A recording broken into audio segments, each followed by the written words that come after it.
ಬಗೆಹರಿಸ್ಕೊಂಡರೆ ಅದೆಲ್ಲ ಮನವಿ ಪತ್ರ ಕೊಟ್ಟಿದ್ದೇವೆ. ಬೇಕೇ ಬೇಕು ನ್ಯಾಯ ಬೇಕು, ಬೇಕೇ ಬೇಕು ನ್ಯಾಯ ಬೇಕು. ಏನೇ ಬರಲು ಒಗ್ಗಟ್ಟಿರಲಿ, ಏನೇ ಬರಲು ಒಗ್ಗಟ್ಟಿರಲಿ. ರೈತರಿಗೆ ಕರೆಂಟ್ ಅನ್ನು ಪೂರ್ಣ ಸಮಯದಲ್ಲಿ ಕೊಡದೇ ಇರತಕ್ಕಂತ ಅಧಿಕಾರಿಗಳು ಹೇಳಿದಿಕ್ಕಾರ. ರೈತರಿಗೆ ಪೂರ್ಣ ಅವಧಿಯಲ್ಲಿ ಕರೆಂಟ್ ಅನ್ನು ಕೊಡದೇ ಇರತಕ್ಕಂತ ಅಧಿಕಾರಿಗಳಿಗೆ ಹೇಳಿದಿಕ್ಕಾರ. ಭಾರತೀಯ ಕಿಸಾನ್ ಸಂಘಟನೆಗೆ, ಭಾರತೀಯ ಕಿಸಾನ್ ಸಂಘಟನೆಗೆ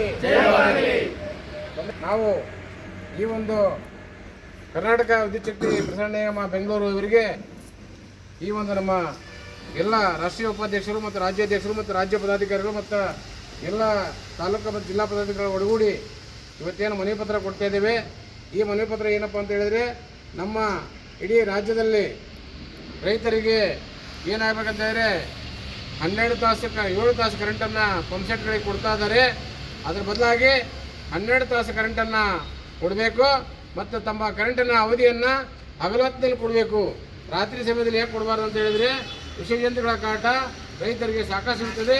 ಹಾಗಾಗಿ ಆ ನಿಟ್ಟಿನಲ್ಲಿ ನಮಗೆ ಏನಪ್ಪ ಅಂತ ಹೇಳಿದರೆ ನಮ್ಮ ಹೋರಾಟದ ನಿಲುವು ಸ್ಪಷ್ಟವಾಗಿ ಹೇಳ್ತಾ ಇದ್ದೇವೆ.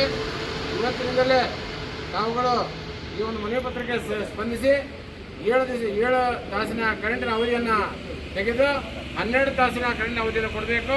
ಮತ್ತು ಈ ಒಂದು ಮಾರ್ಚ್ ಮತ್ತು ಏಪ್ರಿಲ್ ತಿಂಗಳು ಸ್ಟೂಡೆಂಟ್ಸ್ಗೆ ಶಾಲಾ ಅವಧಿಗಳ ಮಕ್ಕಳ ಅವಧಿಯಾಗಿದ್ದು ಶಾಲಾ ಮಕ್ಕಳ ಶಿಕ್ಷಣಕ್ಕೆ ಮತ್ತು ಕಲಿಕೆಗೆ ಕೊರತೆ ಆಗುತ್ತೆ.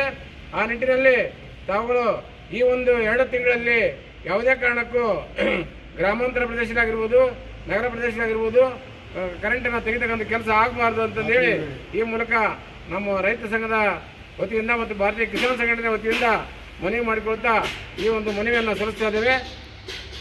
ಜೈ ಜವಾನ್ ಜೈ ಕಿಸಾನ್.